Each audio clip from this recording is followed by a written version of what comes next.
2026 का भी सिर्फ एक महीना निकला है, हर दिन एक नई कहानी आ रही है। इतना सारा कंफ्यूजन बढ़ गया है। क्यों? 10 दिन पहले तक तो सोना चांदी था, अब वो भी खत्म। अब करूं क्या मैं? Mid cap, small cap, mutual fund में रहूं या वापस सोने चांदी में जाऊं? सोने चांदी से बाहर निकलूं कि म्यूचुअल फंड में जाऊं? अब मैं क्या करूं? आता है ना मन में ये सिर्फ। आज का वीडियो हमने बहुत मेहनत करके बनाया है और इस हर सिचुएशन से आप बाहर निकल के आएंगे अगर आपने पूरा वीडियो देख लिया, क्योंकि उन सारे सवालों का जवाब है जो आपके मन में चल रहे हैं कि म्यूचुअल फंड में बना रहूं या गोल्ड सिल्वर में जाऊं। क्योंकि ऐसे होता है ना, जैसे अपन कुछ मन बनाते हैं कि चांदी अब चल रहा है, इस पे मैं जाता हूं और वो डाउन हो जाता है। ऐसे होता है, कई लोग बोलते हैं जिस फंड ने रिटर्न देना चालू किया था बस उससे विड्रॉल कर लिया। ये सिचुएशन है बहुत कंफ्यूजन की।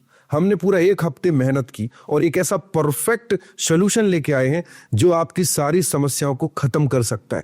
पूरा यदि आप वीडियो देख लेते हैं तो आप पाएंगे कि चाहे गोल्ड और सिल्वर आगे बढ़े या निफ्टी या म्यूचुअल फंड या शेयर मार्केट आगे बढ़े, आपका पोर्टफोलियो अच्छा रहेगा। परफेक्ट एक जो होता है ना कि कॉम्बिनेशन क्या हो सकता है, वो है आज के इस पूरे वीडियो में मेरा। लेकिन उसके पहले आपसे रिक्वेस्ट है कि इस चैनल को सब्सक्राइब कर लीजिए। हर संडे सुबह 9:15 बजे एक वीडियो आपके पास आता है जो बहुत सारी इंफॉर्मेशन लेके आता है। और आज के जमाने में जब इतनी ज्यादा ओवर इंफॉर्मेशन है, उस समय कोई ऑथेंटिक इंफॉर्मेशन आए और उससे आपको बहुत फायदा होता है। सबसे पहले मैं यहां से शुरुआत करना चाहता हूं और मैं स्टार्ट करना चाहता हूं 2020 से। देखिए 2020-21 की बात बताता हूं मैं। 2020-21 में क्या हुआ? जस्ट कोविड के बाद म्यूचुअल फंड में एक फंड का नाम है स्मॉल कैप। वो कैसा चल रहा था? धड़ाधड़ चल रहा था। रिटर्न कितने दे रहा था आपको पता है? वो रिटर्न दिया 2021 में लगभग 63%। ऐसा चल रहा था स्मॉल कैप। ये देखिए, जब वो इतने रिटर्न दे रहा था तो लाइन लगी हुई थी। उस समय लोग क्या लेना चाह रहे थे? क्या लेना चाह रहे थे? जो बढ़े जा रहा था, मुझे भी स्मॉल कैप दे दो, मुझे भी दे दो। सबको स्मॉल कैप ही चाहिए था म्यूचुअल फंड में। लेकिन एक और चीज है, क्या? वो ये है, अब जब स्मॉल कैप डाउन था 2024-25 में, जहां की आप देखेंगे रिटर्न माइनस में गया है, तो वहां पे अब क्या था? कोई नहीं ले रहा था। क्यों नहीं ले रहा था कोई? क्योंकि अब तो रिटर्न आ ही नहीं रहा है। तो रिटर्न नहीं आ रहा तो मैं क्यों लूं? इसका जवाब देने वाला हूं मैं आपको। कब क्या लेना है, कौन सा फंड लेना है, ये आज के वीडियो में ना, ये है, सच में है। हर कोई तो आके कुछ ना कुछ दे के चला जाता है ना, हम ले भी लेते हैं। और सीरियसली मेरे साथ भी आ ही जाते हैं, आप ये कर लो, यहां गया तो ये कर लो। आता है ना, आपके पास भी आता होगा, ऐसा नो डाउट आता होगा। कुछ नहीं तो रील तो आ ही जाती होगी, ये काम करो, इस पे डाल दो, आ जाती कि नहीं? अब बताइए, जो 20-21 में 63% रिटर्न स्मॉल कैप दे रहा था, तो लोग क्या ले रहे थे? Small cap. 24-25 में जब माइनस में था, रिटर्न नहीं दे रहा था, तो लोग क्या ले रहे थे? पिछले 4 साल के रिटर्न दिखा देता हूं मैं आपको स्मॉल कैप के। अगर आप 20 से 24 इन 4 सालों में आप देखेंगे तो इसका जो आप देखेंगे, एक फंड का एग्जांपल देता हूं मैं, डिटेल लिस्ट दी हुई है। क्वांट स्मॉल कैप, जिसने 2020 में इन्वेस्ट किया था 1 लाख रुपए, उसका बढ़ के हो गया था 4 साल बाद लगभग 8 लाख रुपया। आप सोच सकते हैं, इतना जबरदस्त रिटर्न दिया। तो प्रॉब्लम कहां आई? प्रॉब्लम सर यहां आई। ये देखिए, जब एक लाइन लगी हुई थी स्मॉल कैप में, भीड़ की, मुझे भी चाहिए, मुझे भी चाहिए, मुझे भी चाहिए, उस समय काउंटर खाली पड़ा हुआ था। पता है कौन सा? सिल्वर का। उस समय सिल्वर -11% थी। जब वो 63% रिटर्न दे रहा था, उस समय सिल्वर -11.8% थी। ये देखिए, 2 तरह के काउंटर हैं। एक में स्मॉल कैप है 20-21 में, जहां भीड़ पड़ी हुई है कि मुझे भी चाहिए, और एक तरफ जहां सिल्वर के रेट डाउन है, कम है, कोई लेने वाला नहीं है, कोई नहीं ले रहा था सिल्वर। ये देख लीजिए। लेकिन जैसे ही सिल्वर 3 लाख हुआ तो फिर क्या हुआ सर? लोगों की भीड़ लग गई। जैसे कि 2020-21 में किसके लिए भीड़ लगी थी? स्मॉल कैप के लिए। तो यहां पे हुआ क्या है, मतलब यहां पे क्या गलती हुई है, वो आज आप पता चलेंगे कि क्या हुआ। कौन सा व्यक्ति स्मॉल कैप में भी रिटर्न लिया होगा और सिल्वर में, वो कौन होगा?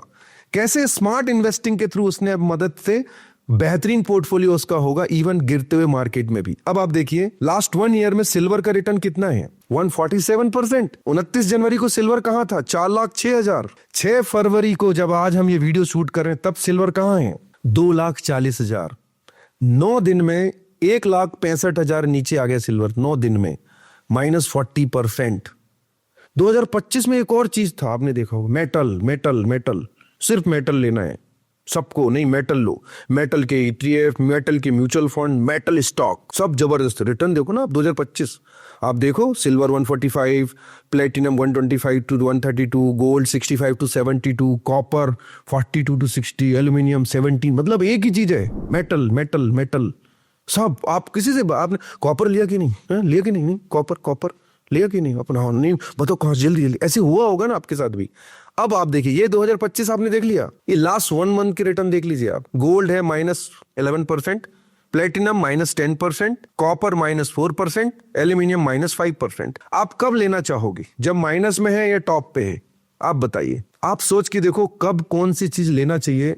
आज हमने इसमें प्रॉपर वीडियो बनाया, एक एक चीज का कैलकुलेशन किया, आपके पोर्टफोलियो में क्या कितना होना चाहिए, कितने परसेंट होना चाहिए, लार्ज कैप कितना होना चाहिए, मिड कैप कितना होना चाहिए, स्मॉल कैप कितना होना चाहिए, फ्लेक्सी कितना होना चाहिए, गोल्ड कितना होना चाहिए, सिल्वर कितना होना चाहिए, और एक और इंपॉर्टेंट चीज, मल्टी एसेट कितना होना चाहिए। कैसे आप निश्चिंत रह सकते हैं कि चलने दो मार्केट में कुछ, मुझे मालूम है मेरे पोर्टफोलियो में सब कुछ है, कभी कुछ अप एंड डाउन होगा लेकिन मुझे लॉस नहीं होगा, या ये कहा जाए मुझे तो एक अच्छे रिटर्न आ सकते हैं। 2025 कैसा रहा शेयर मार्केट म्यूचुअल फंड के लिए, ये पहले समझ लेते हैं। देखिए 2025 म्यूचुअल फंड शेयर मार्केट के लिए उतना अच्छा नहीं रहा जितना एक्सपेक्टेड था। अगर आप देखें निफ्टी ने करीब 10% का रिटर्न दिया है, एक्सपेक्टेड था कि 12 से 15% देगा। इनफैक्ट कुछ म्यूचुअल फंड ने तो माइनस में रिटर्न दिया है। लेकिन 2025 ऐसा रहा क्यों, क्या हुआ, क्या है, मतलब मार्केट में ऐसा क्यों हुआ है? 2025 में मार्केट के डाउन होने की कुछ प्रमुख वजह क्या रही हैं? सबसे पहली वजह अगर शेयर मार्केट की देखी जाए तो एफआई हमारे यहां से बाहर गए, जो फॉरेन इन्वेस्टर हैं वो हमारे यहां से बाहर गए, एक ये वजह रही है। टैरिफ तो रही है, ट्रंप अंकल तो अपने रही है 2025 में, जब से उन्होंने शपथ ली तो चल ही रहा है, कुछ कुछ आपने देखा होगा। कंपनियों का प्रॉफिट काफी कम रहा है, रुपए की कीमत डाउन हुई है, महंगाई और ब्याज दरें जो है, फेड रेट नहीं घटाए थे, 2025 की बात कर रहा हूं। इस तरह से अगर देखें आईटी और रियल एस्टेट ने भी ज्यादा अच्छे रिजल्ट नहीं दिए। मतलब ओवरऑल अगर आप देखें 2025 अच्छा नहीं था। लेकिन 2026 कैसा रहना है, मेरी प्लानिंग क्या होना चाहिए, तो उसके लिए सबसे पहले अब समझ में आया, ये सब देखने के बाद सोना चांदी ये सब देख लिया अपन ने वो भी देखा 2021 में 63% स्मॉल कैप था, अब 2025 में चांदी था। मतलब मेरे फंड में, मेरे पोर्टफोलियो में म्यूचुअल फंड भी होना चाहिए और सोना चांदी भी होना चाहिए। यही होगा ना कॉम्बिनेशन। तो कैसे होगा, मैं कितना लूं, कौन सा परसेंट लूं, कौन सा म्यूचुअल फंड लूं, ये भी एक सवाल आ जाएगा। सब डाउट दूर होने वाले हैं आज। सबसे पहले आज हम समझ लेते हैं मल्टी एसेट फंड के बारे में। मल्टी एसेट फंड क्या होता है, उसमें मल्टी एसेट होते हैं, मतलब सब कुछ थोड़ा थोड़ा थोड़ा थोड़ा होता है ना, एक होता है ना मल्टी विटामिन, होता है ना सारे विटामिन खा लो आप, तो ऐसी मल्टी एसेट होता है। मल्टी एसेट में कितने परसेंट गोल्ड और सिल्वर होता है, एक बार वो देख लेते हैं। देखिए जैसे कुछ फंड हमने लिए हैं, जैसे कि अगर आप देखें आईसीसी का मल्टी एसेट है, उसमें 7.16% गोल्ड होता है और 0.35% सिल्वर।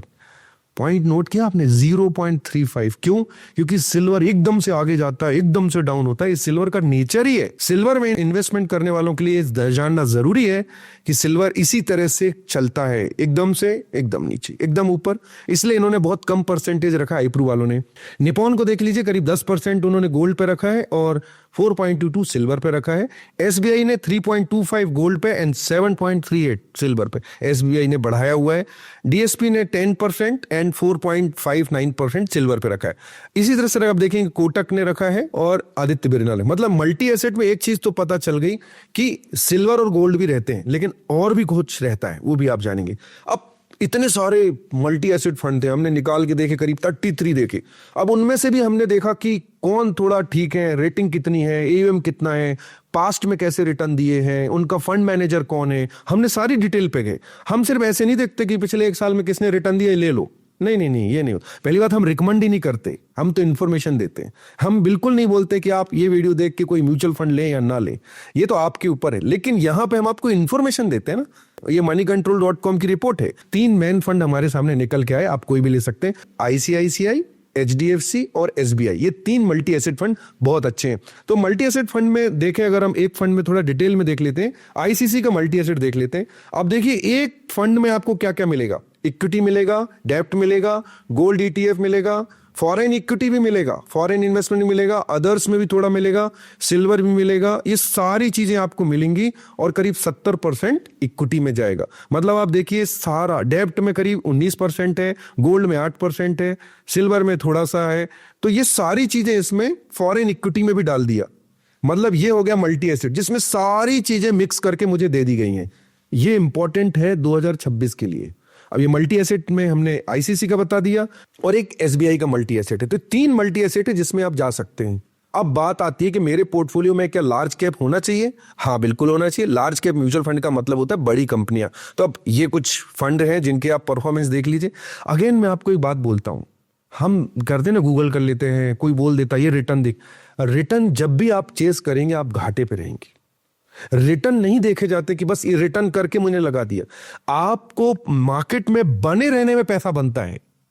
आपको इतना ज्यादा अगर आप रिटर्न चेस करेंगे कि ये फंड में कम है इसमें चला जाता हूं, इसमें कम है इसमें चला जाता हूं, ये नहीं ऐसा नहीं नहीं, इससे कभी किसी मार्केट उसको ज्यादा रिवॉर्ड करता है जो पेशेंसली एक बार सही फंड चूज किया। और हर साल रिव्यू करना जरूरी है, ये बहुत जरूरी। लॉन्ग टर्म इन्वेस्टमेंट का मतलब ये नहीं कि मैंने लगाया और 25 साल छोड़ दिया। मुझे हर साल एक बार तो रिव्यू करने की जरूरत है। अब ये देखिए, लार्ज कैप फंड है, निपॉन है, कैनरा, आईसीसी है, एचडीएफसी है, ये कुछ फंड है, हमारी कोई रिकमेंडेशन नहीं है, लेकिन इन्होंने काफी अच्छे रिटर्न दिए। इनकी रेटिंग हमने लिखी है, एयूएम लिखा है, 1 साल से लेके 10 साल तक का हमने पास्ट परफॉर्मेंस रखा है। जरूरी नहीं कि जिसने पास्ट में किया है वो फ्यूचर में भी अच्छा करेगा, बट ये कुछ अच्छे फंड है जो काफी अच्छा रिटर्न दे रहे हैं। आपके पोर्टफोलियो में लार्ज कैप के बाद क्या होना चाहिए? मिड कैप भी होना चाहिए। तो ये मिड कैप के कुछ टॉप फंड है, चाहे एडलवाइज हो, इन्वेस्को हो, निपॉन हो, कोटक हो, एचडीएफसी हो, मोतीलाल है, ये कुछ फंड है। अगेन आप देखिए, इनकी रेटिंग हमने लगाई है, एयूएम है, और 1 साल, 3 साल, 5 साल, 10 साल के रिटर्न लिए हैं। आप अगर इनका एवरेज देखेंगे, आपको कोई बोलता है ना 1 साल में 63% आ गया, नहीं नहीं नहीं, 1 साल का रिटर्न नहीं देखा जाता। कम से कम किसी को देखना है किसी फंड को, तो उसके 10 साल का रिटर्न हमें इसलिए देखना चाहिए कि जब सिचुएशन, 1 साल तो कोई भी अच्छा सिचुएशन में भी हो सकता, 10 साल में सब कुछ आ जाता है। अच्छी सिचुएशन, बुरी सिचुएशन, कई बार प्रॉब्लम होती है, मार्केट में प्रॉब्लम होती है। गिरते मार्केट में कैसा परफॉर्म किया था, ये होता है ना, मैंने 1 साल का दिखा दिया, उठते मार्केट में इतना है, आपने हाँ ठीक है करो, नहीं नहीं, ओवरऑल लास्ट 10 ईयर से एक चीज पता चलती है यार, ओवरऑल इस फंड ने सिचुएशनली इसने कैसे परफॉर्म किया, इंपॉर्टेंट गिरते मार्केट में क्या किया है, ये लाइन याद रखिएगा। उठते मार्केट में तो सभी कर लेते हैं, जब गिरा तो ये क्या दूसरों से कम गिरा, ये इंपॉर्टेंट होती है। अब मिड कैप के देख लीजिए, जिन्होंने मिड कैप में 2020, 21, 22 से लेके 24 तक लगाया होगा तो रिटर्न देख लीजिए, 49%, 40 ये रिटर्न आए हैं। लेकिन फिर क्या हुआ? फिर वही हुआ जो मैंने अभी सोना चांदी का बताया था कि जैसे ही डाउन गया लोगों ने निकाल लिया, तो रिटर्न आएगा कैसे? अब स्मॉल कैप देख लीजिए, आपके फंड में स्मॉल कैप भी होना चाहिए। आगे वीडियो में मैं ये भी बताऊंगा किसका कितना परसेंटेज एक बेस्ट हो सकता है। स्मॉल कैप के कुछ फंड देख लीजिए, निपॉन है, एक्सिस है, एचडीएफसी है, क्वांट है, एसबीआई है, ये फंड है। अब इनका अगर आप कभी रिटर्न देखेंगे तो कुछ 1 साल का रिटर्न माइनस में भी है, लेकिन 10 साल का रिटर्न इनका 22% है, 20% है। मतलब 1 साल में कभी डाउन भी गया और मैंने निकाल लिया, नहीं नहीं निकाल लेता हूं मैं, मेरे को तो डाउन गया, तो फिर आप मत आइए ना, 1 साल के नहीं होता म्यूचुअल फंड। कम से कम 5 से 10 साल अगर आपका नहीं है गोल, तो आप इसमें आना ही नहीं, अपने को नहीं पढ़ना इसमें, ये नहीं आएगा, आपको रिटर्न नहीं आएगा, मैं आपको बोल रहा हूं। दूर रहिए, बढ़िया एफडी करिए, कोई टेंशन नहीं है। अपने को इसमें आएंगे, डेली देखेंगे, अपने निकाल लेंगे, नुकसान हो जाएगा, अपने को लगेगा कि यार ये तो खराब चीज है। आप किसी से बात कीजिए जिसने 2015 में या 2020 में भी म्यूचुअल फंड में एंट्री की थी, किसी को लॉस नहीं हो रहा होगा। क्यों? क्योंकि कम से कम 7 साल रुका है। हम 1 साल के बाद डिसाइड करते हैं, मैं इसलिए बोल रहा हूँ, मेरे दुख होता है, बहुत सारे लोगों को देखता हूँ निकाल लिया है, कुछ फायदा नहीं है, ये वो ही अच्छा था। नहीं होगा ना फायदा, ऐसे होता ही नहीं है। आप कह रहे हैं मैं प्रोसेस के अगेंस्ट जाऊंगा और मुझे कोई फायदा नहीं होता, नहीं होगा। आपके पोर्टफोलियो में एक फ्लेक्सी कैप फंड भी हो सकता है, और फ्लेक्सी कैप फंड में अगर आप देखें, टॉप 3 फ्लेक्सी कैप फंड में आपको बता देता हूं, क्योंकि वो भी आपके पोर्टफोलियो में होना चाहिए। पराग पारिक, एचडीएफसी और कोटक, इनके रिटर्न भी आप देख लीजिए, हमने इनकी डिटेल की है। कोई भी फंड ऐसा नहीं कि 1 साल का गूगल, इनका सारा डिटेल निकाला है, इनकी रेटिंग निकाली, इनका एयूएम निकाला, इनका 1 साल, 2 साल, 3 साल, 10 साल का एवरेज रिटर्न निकाला है। लेकिन क्या मेरे पोर्टफोलियो में सिर्फ म्यूचुअल फंड होना चाहिए? बिल्कुल नहीं। अब एक बात और सच्चाई है कि आपके पोर्टफोलियो में गोल्ड और सिल्वर भी होना चाहिए, ये बिल्कुल सही है। गोल्ड और सिल्वर भी होना चाहिए, म्यूचुअल फंड भी होना चाहिए, कोई एक चीज नहीं होना चाहिए। एक प्रॉपर मेरा पोर्टफोलियो बनना चाहिए। कैसे बनेगा? जब उनका भी एक परसेंटेज होगा। कितना होना चाहिए? जैसे हमने म्यूचुअल फंड के रिटर्न देखे ना, आप ईटीएफ के रिटर्न देख लीजिए। ईटीएफ के रिटर्न 5 साल के मैं बताऊंगा, 1 साल के तो आप जानते ही ना, छप्पर फाड़ के 55, 60, 90, 100 से। लेकिन इनके 5 साल के रिटर्न आप देखिए, निपॉन इंडिया ईटीएफ गोल्ड, पिछले 5 साल का रिटर्न तो 16% है। 2025 का डेटा है, मैं इसलिए बता रहा हूं। आप देखिए एचडीएफसी गोल्ड, उसका भी 16.86%, मतलब करीब 17% रिटर्न है। मतलब 1 साल में कोई 50% रिटर्न दे रहा है। इसका मतलब ये नहीं कि अब यही सारा रिटर्न देने वाला है। इसका रिटर्न चेक करना है तो मुझे थोड़ा पास्ट में जाना पड़ेगा कि इसने क्या हमेशा ऐसे ही रिटर्न दिया है? Answer is no. इसने भी पिछले 5 साल का एवरेज 16% आ गया, मतलब अच्छा है। मतलब ये भी मेरे पोर्टफोलियो में होना चाहिए। अब सिल्वर भी होना चाहिए, बिल्कुल होना चाहिए। कितना होना चाहिए वो बताएंगे, लेकिन ये देख लीजिए पहले। अब सिल्वर ईटीएफ में अगर मैं इन्वेस्टमेंट करूंगा, एक साल में देखूंगा तो पता नहीं कितने 132 147 क्या रिटर्न दी। लेकिन अगर आप इसको, ये डेटा 2025 तक का है, तो आप देखिए अगर 5 साल इसको देख लीजिए तो 16.69%, 16.86%, मतलब ये भी 16-17% रिटर्न दिया है। 132 थोड़ी दिया है। अब मैं सारा पैसा इसमें लगा दूं तो मुझे रिटर्न आएगा या लॉस होगा? मैं कुछ महीनों के रिटर्न देख के पूरा पैसा कहीं भी शिफ्ट करूं, gold, silver, equity, mutual fund, वो मेरे को रिटर्न नहीं देगा, क्योंकि मैं रिटर्न चेस कर रहा हूं। जबकि मुझे एक प्रॉपर पोर्टफोलियो बना के छोड़ देना चाहिए, टाइम देना चाहिए उसको थोड़ा स्पेस देना चाहिए। 100% आपको अच्छा रिटर्न आएगा। अब सवाल उठता है 2026 में क्या करूं मैं? कैसे 2026 में मैं अच्छे रिटर्न ला सकता हूं? कैसे इतनी उथल पुथल चीजों में, जब समझ नहीं आ रहा कि यार सच में इन्वेस्टमेंट कहां करूं जिससे अच्छे रिटर्न मुझे मिल जाए, और उससे भी इंपॉर्टेंट चीज, थोड़ा पीसफुल रहूं। हर दिन देख के मैं टेंशन में नहीं आऊं, गिर गया, अरे वो रिटर्न कॉस्टली है जो मेरी नींद उड़ा दे। तो एक बात तो समझ में आ गई कि एक डाइवर्सिफाई पोर्टफोलियो होना चाहिए, बिल्कुल पक्का है, जिससे टेंशन भी नहीं होगी और मुझे अच्छा रिटर्न आ सकता है, सिचुएशन चेक कैसी भी हो। तो उसका जवाब है ये बात। देखिए, म्यूचुअल फंड आउटलुक 2026 में जो है, इस तरह से अगर आप आपका पोर्टफोलियो बनाते हैं तो आपको फायदा होने के चांसेस हैं, और आपको घाटा तो बिल्कुल होने के चांसेस नहीं है, बिकॉज आप चैन से रह पाएंगे इस तरह का अगर पोर्टफोलियो बना लेते हैं। क्या क्या होना चाहिए आपके पोर्टफोलियो में?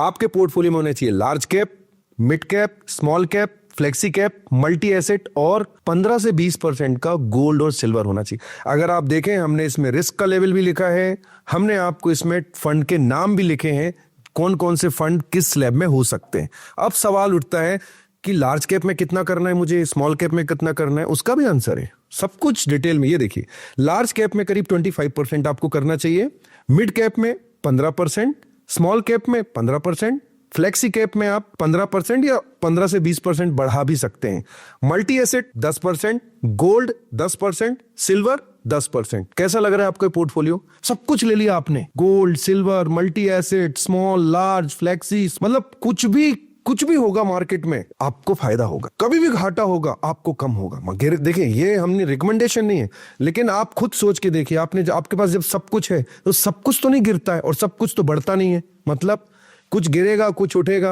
आप घाटे में नहीं रहोगे क्योंकि आपने प्रॉपर प्लानिंग की है। इसके एक कदम और आगे चलते हैं, एक एग्जांपल ले लेते हैं। अगर मेरे पास 10,000 रुपए है तो मैं कैसे इन्वेस्ट करूं? करेक्ट है ना? 10,000 रुपए, तो लार्ज कैप में 2,500, मिड कैप में 1,500, स्मॉल कैप में 1,500, फ्लेक्सी कैप में 1,500, मल्टी एसेट में 1,000 रुपए, गोल्ड में 1,000 रुपए, और सिल्वर में 1,000 रुपए। ये हो गया मेरा एक परफेक्ट, कि मैंने सब कुछ कर दिया। मेरे पास 10,000 रुपए थे, मैंने इस तरह से इन्वेस्ट किया। अब आप बताइए, आप खुद सोचिए, चाहे आपको कुछ भी एबीसीडी नहीं पता है, आपको कोई आइडिया नहीं है मार्केट के बारे में, म्यूचुअल फंड के बारे में, गोल्ड के बारे में, सिल्वर के बारे में, कुछ नहीं पता, अगर आपने इस तरह से इन्वेस्टमेंट कर दिया तो आपको कभी लॉस हो सकता है? आप खुद सोचिए इस बात को, कितना प्रॉपर हमने बना के दिया है। हमने परसेंटेज वाइज भी निकाल के दिया और एक 10,000 रुपए का एग्जाम्पल भी लिया। अगर आप इस तरह से इन्वेस्ट करते हैं, ये किसी तरह की रिकमेंडेशन नहीं, लेकिन अगर आप इस तरह से करते हैं, ये डेटा बेस्ड है, तो आपको फायदा होने के चांसेस हमेशा रहेंगे। और फायदा होने के साथ साथ ये जो ट्रेड में फंस जाते हैं ना, हम इन्वेस्टर से ट्रेडर बन जाते हैं, उससे दूर रहेंगे। उससे घबराने की जरूरत नहीं कि अब मैं इसमें चला जाऊं, अब इसमें हमने एक बार बना लिया ना, और एक बार ये बना लिया कि मेरे पास सब कुछ है।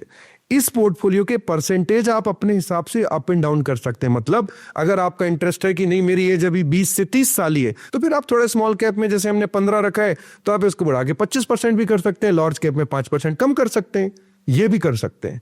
तो ये एक परफेक्ट पोर्टफोलियो हो सकता है 2026 के लिए, जिसमें सभी कुछ हमने कवर कर लिया है। अगर आपको ये वीडियो पसंद आया है तो प्लीज इसको लाइक करें, सब्सक्राइब करें चैनल को, और अपने दोस्तों तक भेजें, जिससे 2026 में वो भी सारे कंफ्यूजन दूर करके एक परफेक्ट सोल्यूशन उनको मिले, और वो भी अपनी 2026 अच्छे से टेंशन फ्री निकले। Thank you.